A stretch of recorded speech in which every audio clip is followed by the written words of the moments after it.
This is an extraordinary book, a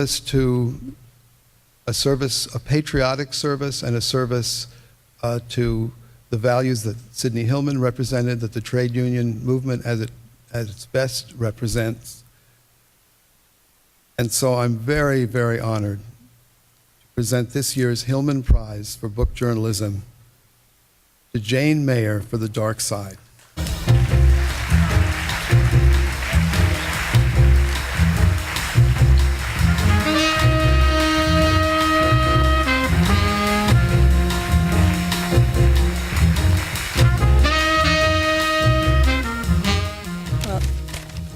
Thank you so much, Rick. Thank you, everybody, for coming. I'm awestruck when I see the earlier winners of this prize to be in their company.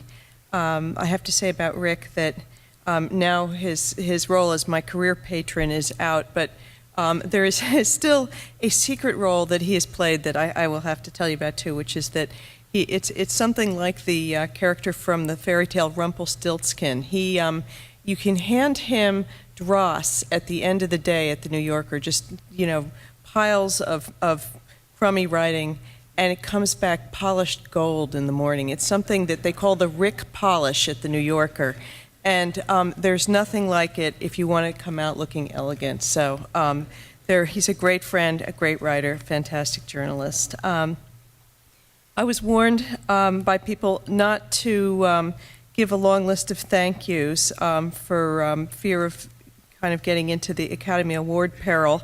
But I do want to thank the judges for their impeccable taste. I want to thank the New Yorker and Doubleday for encouraging these stories that became this book and for publishing me and for taking the risk on material that everyone knew from the start was box office poison. We were so afraid of what it would do to newsstand sales and to publishing sales about the book that we used to call it the T word for fear of saying actually torture. We knew no one wanted it by their bedside, but we kept going anyway, and I have to say none of my editors ever flinched. They were just fantastically brave in speaking truth to power.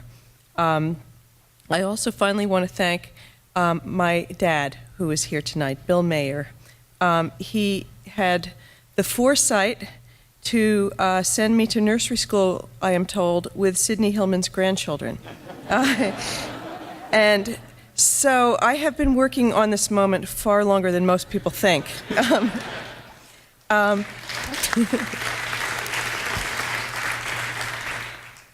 My father is a composer. He is a World War II veteran. He is an idealist who taught me early about the dignity of all men, and he also has a wicked sense of humor.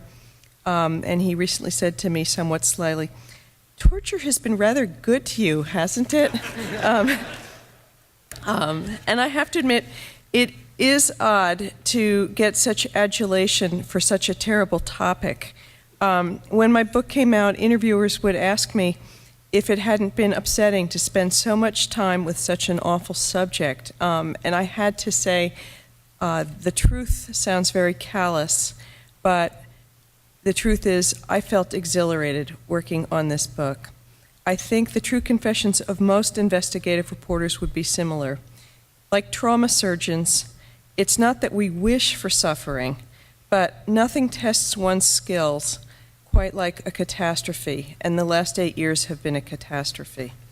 There may be no greater I think there may be no greater satisfaction for a journalist than feeling an essential part of our democracy, and I have never felt more essential than in writing this book. If there was a breakthrough moment for me in the reporting, of which I'm most proud, I think it was the discovery there is actually a curriculum for torture, which was used during the Bush years. While top officials were busy prosecuting low-level soldiers for criminal conduct at Abu Ghraib and calling them a few rotten apples, I discovered that those soldiers were just doing a pale imitation of an authorized program of abuse that was signed off on at the highest levels of our government. That program, moreover, was based on communist torture models used to get false confessions at show trials. It's been a dark chapter in our country, and with Cheney making regular cameo appearances on national television, it's evident that the coast is not completely clear yet. His appearances are becoming almost habit-forming. For me, kind of like replacing the empty spot that I've had ever since they took The Sopranos off the air. But it's too easy just to dismiss him as an evil caricature. I think Cheney is much more of an American archetype. What comes to mind to me are the eloquent words of Louis Brandeis, who said, "The greatest dangers to liberty lurk in insidious encroachments by men of zeal, well-meaning but without understanding." If this country, like Brandeis's men of zeal, had little understanding at the beginning of these last 8 years, it's been my great privilege as a reporter to have been able to contribute to that national understanding about just how badly we lost our way. And so it's my great honor to take this prize. Thank you very much. And I also just want to say that I hope that this kind of journalism continues. It's a real luxury to work at a place like The New Yorker, where they can pay us to take months to work on a story, and they support taking on the most powerful people in the country without flinching. And I really hope that we can continue to do this. So thank you very much.